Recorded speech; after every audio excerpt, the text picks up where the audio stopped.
মানুষের কাছে যখন শান্তি আসে, সচ্ছলতা আসে, চারদিক থেকে যখন মানুষ শান্তি পায়, কলব ইতমিনান হয়ে যায়, তখন মানুষ আল্লাহর ইবাদত করে।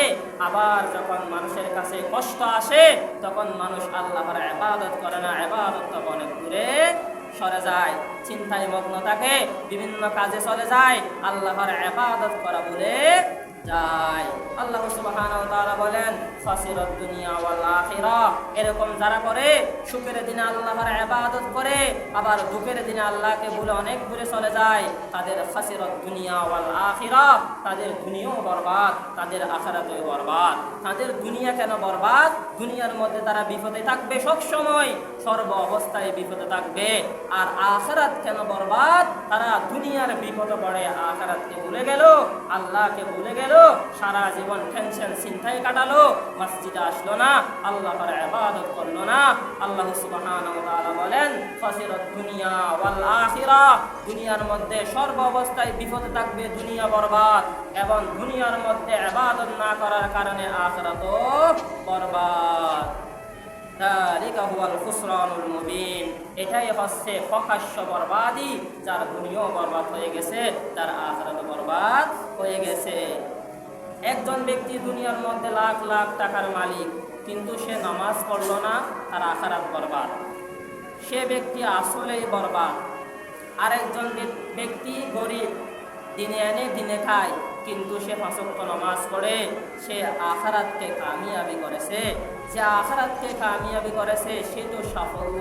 আল্লাহ সুবহানাহু ওয়া তাআলা কোরআনের মধ্যে বলেন, ফামান যুহজিহা আনিন নার ওয়া উদখিলাল জান্নাতা ফাকাদ ফাজ, সেই ব্যক্তি সাফল্য যে ব্যক্তি দুনিয়ার মধ্যে খেতে পারুক না পারুক কিন্তু আখিরাতকে জয় করেছে। আর ওই ব্যক্তি বরবাদ, ওই ব্যক্তি কপাল ফোড়া, যে দুনিয়ার মধ্যে মজার খেয়েছে, যে দুনিয়ার মধ্যে কষ্ট কি জিনিস সে বোঝা নাই, কিন্তু আখিরাতকে সে নষ্ট করে ফেলেছে। এজন্য দুনিয়ার মধ্যে আপনি খাইতে পারেন না পারেন, আপনার রিজিকে যেটা আছে ওটা আসবেই, কিন্তু আপনার থেকে ইবাদত করে আখিরাতকে কি করতে হবে? উজ্জ্বল করতে হবে, আখিরাতকে কামাই করতে হবে।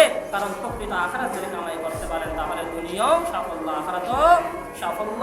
আল্লাহ সুবহানাহু ওয়া তাআলা বলেন, নাহনু কাসামনা বাইনাহুম মাঈশাতাহুম ফিল হায়াতিদ দুনিয়া, দুনিয়ার মধ্যে যত কিছু আছে সব কিছু বন্টন করার জন্য দায়িত্ব দিয়ে দিয়েছেন ফেরেশতাদেরকে, কিন্তু রিজিকের দায়িত্ব, বন্টন করার দায়িত্ব আমি আল্লাহ নিয়েছি। নাহনু কাসামনা বাইনাহুম মাঈশাতাহুম ফিল হায়াতিদ দুনিয়া, দুনিয়ার মধ্যে তুমি কিভাবে উপার্জন করবে, কিসের চাকরি করবে, হাল চাষ করবে না ধান চাষ করবে, কি করবে, গাড়ি চালাবে না কুলি কাজ করবে, সব কিছু আল্লাহ সুবহানাহু ওয়া তাআলা ঠিক করে দিয়েছেন। ওয়ারাফা'না বা'দাহুম দারাজাত, আল্লাহ সুবহানাহু ওয়া তাআলা একে অপরকে পার্থক্য বানিয়েছেন, কাউকে ধনী বানিয়েছেন, কাউকে গরিব বানিয়েছেন। কেন? যাতে একে অপরের কাজ, একে অপরকে সহযোগিতা করে, একে অপরের মাধ্যমে সহযোগিতা নিয়ে দুনিয়ার মধ্যে বেঁচে থাকেন। নাহনু কাসামনা বাইনাহুম মাঈশাতাহুম ফিল হায়াতিদ দুনিয়া ওয়া রাফা'না বা'দাহুম ফাওকা বা'দিন দারাজাত লিয়াত্তাখিযা বা'দুহুম বা'দান সুখরিয়া ওয়া রাহমাতু রাব্বিকা খায়রুম মিম্মা ইয়াজমাউন। তোমরা যে চিন্তা করো যে আমার থেকে ধন সম্পদ হোক, আমি কোটি কোটি টাকার মালিক হব, আমি জায়গা জমিনের মালিক হব, এর চাইতে আল্লাহর রহমত অনেক বড়। কেন? আল্লাহ যে তোমাকে সুস্থ রেখেছেন, এটাই জন্য আল্লাহ সুবহানাহু ওয়া তাআলার রহমত তোমার জন্য অনেক বড়। আপনি টাকা পয়সার মালিক হবেন, গাড়ি বাড়ির মালিক হবেন, কিন্তু আপনি যদি এমন এক রোগ আক্রান্ত হন যেটার কারণে আপনার মৃত্যু ঘনিয়ে আসবে, আপনার মৃত্যু ছাড়া কোনো উপায় নাই, তাহলে আপনি কি বলবেন? আমার টাকা কই, আমার সম্পদ কই? সেই কথা তো বলবেন না, তখন বলবেন, হায় আল্লাহ একটু বাঁচতে পারতাম, হায় আল্লাহ একটু বাঁচতে পারতাম। এই জন্য আল্লাহ সুবহানাহু ওয়া তাআলা বলেন, মানুষ চাই টাকা পয়সা ধন দৌলত এগুলা বড় নয়, ওয়া রাহমাতু রাব্বিকা খায়রুম মিম্মা ইয়াজমাউন, তোমার এই চাওয়া থেকে আমি আল্লাহ যে দয়া করে মেহেরবানি করে তোমাকে সুস্থ রেখেছি, এটাই হচ্ছে অনেক বড়। ওইটার শুকরিয়ার তো তুমি রাস্তাঘাটে আড্ডা না মেরে নামাজ পড়ার জন্য মসজিদে আসো, ওইটার জন্য তুমি সর্ব অবস্থা আল্লাহর শুকরিয়া জ্ঞাপন করো। টাকা পয়সা ধন দৌলতের জন্য লালস করিও না। আল্লাহ সুবহানাহু ওয়া তাআলা বলেন, যে সমস্ত ব্যক্তিরা সুখের দিনে আল্লাহর ইবাদত করে, দুঃখের দিনে আল্লাহর ইবাদত করে না, তারা হচ্ছে স্বার্থপর। তাদেরকে তো আপনারাই ঘৃণা করেন। যারা খেতে পেলে কাঁচা আসে, খেতে না পেলে অনেক দূরে চলে যায়, বদনাম করে, তাদেরকে স্বার্থপর বলে আপনারাই তো তাদেরকে ঘৃণা বলেন।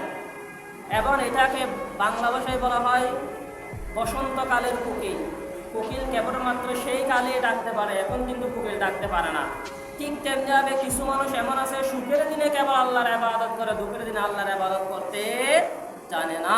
অথচ আল্লাহ সুবহানাহু ওয়া তাআলা কোরআনের মধ্যে বলেন, আম্মা ইউজিবুল মুত্তারা ইযা দাআহ ওয়া ইয়াকশিফুস সূহ।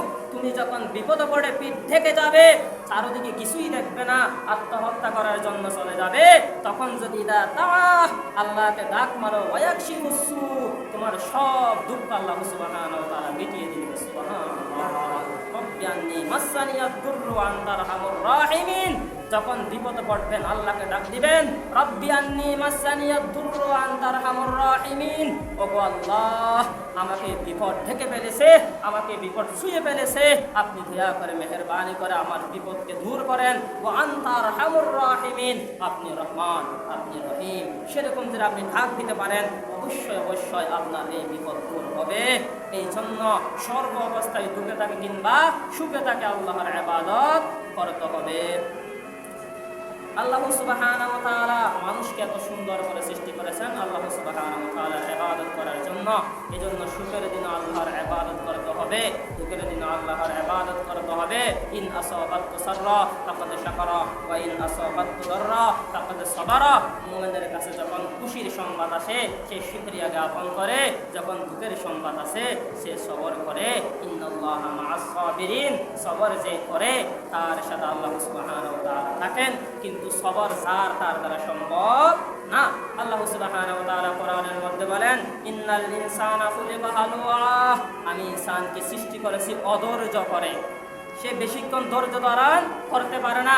যখন বিপদ আসে তখন সে উল্টাপাল্টা বলে, আল্লাহ আমাকে দেখলো, এত মানুষ আছে, আমার সন্তান নিয়ে গেল, এত সন্তান আছে, আল্লাহ আমাকেই নিয়ে দিল, ওকে দিতে পারলো না, আমার তো একটা সন্তান দরকার, ছেলে দরকার, এরকম উল্টাপাল্টা কথা বলে আল্লাহ বলেন, ইন্নাল ইনসানা খুলিকা হালুয়া, মানুষ বেশিক্ষণ ধৈর্য ধারণ করতে পারে না।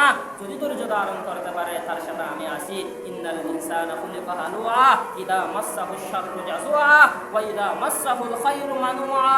যখন খুশির সংবাদ আসে তার কাছে, যখন সুসচ্ছলতা আসে সে আল্লাহর ইবাদত করে, আর যখন বিপদ আসে সে আমার থেকে অনেক দূরে চলে যায়। ইল্লাল মুসাল্লিন, কিন্তু মুসল্লি যারা আছে, যারা পাঁচ ওয়াক্ত নামাজ পড়ে, আল্লাযীনা হুম আলা সালাতিহিম দাইমুন, যারা পাঁচ ওয়াক্ত নামাজ সব সময় পড়ে, তারা কখনো এরকম অধৈর্য হবে না। যখন তাদের কাছে বিপদ আসবে সঙ্গে সঙ্গে মসজিদের মধ্যে এসে 2 রাকাত নামাজ পড়ে আল্লাহর দরবারে দোয়া করবেন। আর যদি খুশির সংবাদ হয় সঙ্গে সঙ্গে এসে মসজিদের মধ্যে 2 রাকাত নামাজ পড়ে আল্লাহ সুবহানাহু ওয়া তাআলার ইবাদতে মগ্ন হবেন, আল্লাহ সুবহানাহু ওয়া তাআলার শুকরিয়া জ্ঞাপন করবেন। এই জন্য আল্লাহ সুবহানাহু ওয়া তাআলা বলেন, ইল্লাল মুসাল্লিন, মুসল্লি যারা আছে, আল্লাযীনা হুম আলা সালাতিহিম দাইমুন, যারা পাঁচ ওয়াক্ত নামাজ পড়ে সব সময়, তারা কখনো অধৈর্য হবে না। তারা সুখের দিনও আল্লাহর ইবাদত করবে, দুঃখের দিনও আল্লাহর ইবাদত করবে। অবশ্যই অবশ্যই পাঁচ ওয়াক্ত নামাজ পড়ার জন্য চেষ্টা করতে হবে। ইন্নাস সালাতা তানহা আনিল ফাহশাই ওয়াল মুনকার, একজন ব্যক্তি পাঁচ ওয়াক্ত নামাজ পড়ে সে আবার গুনার কাজও করে, এরকম কখনো সম্ভব না। একজন ব্যক্তি পাঁচ ওয়াক্ত নামাজ পড়ে সে রাস্তাঘাটে গল্প গুজব করে, উল্টাপাল্টা কথা বলে, আবার গান বাজনা শুনে, এরকম কখনো হতে পারে না। যদি হয় তার নামাজ হয় নাই। ইখলাসের সহিত যদি নামাজ পড়ে অবশ্যই দুনিয়ার সমস্ত পাপাচার থেকে আল্লাহ সুবহানাহু ওয়া তাআলা তাকে রক্ষা করবেন। আর যারা নামাজ পড়েন না তাদের জন্য ধমকি হাদিসের মধ্যে এসেছেন। আল্লাহ সুবহানাহু ওয়া তাআলা কোরআনের মধ্যে বলেছেন, মা সালাকাকুম ফি সাকর, বেনামাজি যারা আছে তাদেরকে সাকর নামক জাহান্নামের মধ্যে দেওয়া হবে। সাকর নামক যখন জাহান্নামের মধ্যে দেওয়া হবে তখন তাদের থেকে জিজ্ঞেস করা হবে, মা সালাকাকুম ফি সাকর, এই সাকর নামক জাহান্নামের মধ্যে কোন জিনিস তোমাদেরকে নিক্ষেপ করলো? সঙ্গে সঙ্গে চারটি জবাব আসবে, ক্বালু লাম নাকু মিনাল মুসাল্লিন ওয়া লাম নাকু নুতঈমুল মিসকিন ওয়া কুননা নাখুদু মাআল খায়িদিন ওয়া কুননা নুকাযযিবু বিয়াউমিদ্দিন হাত্তা আতানাল ইয়াকিন। চারটা জিনিস আমাদেরকে আজকে সাকর নামক জাহান্নামের মধ্যে নিয়ে আসলো। এক নাম্বার হচ্ছে আমরা নামাজ পড়তাম না, আমরা নামাজ পড়তাম না। লাম নাকু মিনাল মুসাল্লিন, 2 নম্বর ওয়ালাম নাকু নুতঈমুল মিসকিন, মিসকিনদেরকে খাবার খাওয়াইতাম না, তাদেরকে আদর করতাম না। ওয়া কুন্না নাখুদু মাআল খাইদিন, এবং বেহুদা গল্প গুজব, রাস্তাঘাটে বসে জুয়া এবং ছক্কা খেলা যারা মারে তাদের সাথে আড্ডা দিতাম।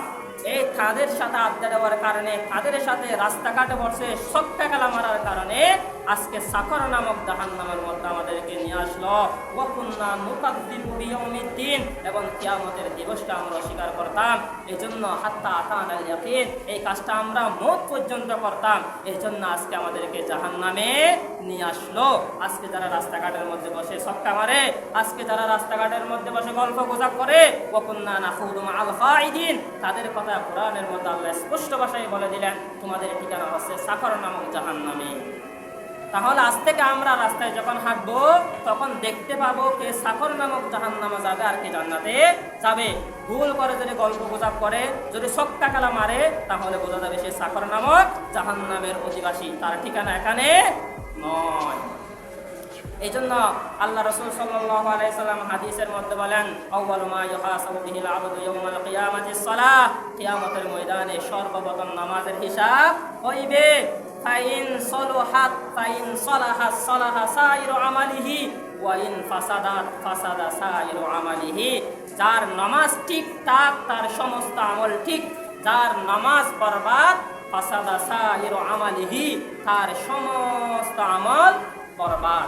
এই জন্য কিয়ামতের ময়দানে গিয়ে সর্বপ্রথম আল্লাহ বলবেন, নামাজের হিসাব দাও। যেটা আপনি নামাজের হিসাব দিয়ে দিতে পারেন, তাহলে সাইরু আমালিহি, আপনার সমস্ত আমল গ্রহণযোগ্য হবার কোনো হিসাব হবে না। আর যদি নামাজের হিসাব দিতে না পারেন, ফাসাদা সাইরু আমালিহি, আপনার যতই আমল করেন, যত দানশীলতা করেন, যতই কিছু করেন, সব কিছু বরবাদ। এই জন্য আল্লাহ রাসূল সাল্লাল্লাহু আলাইহি ওয়াসাল্লাম বলেন, বাদাল ঈমান as-সালাহ, ঈমানের পরে সর্বপ্রথম মুসলমানের জন্য ইবাদত হচ্ছে নামাজ, নামাজ, নামাজ।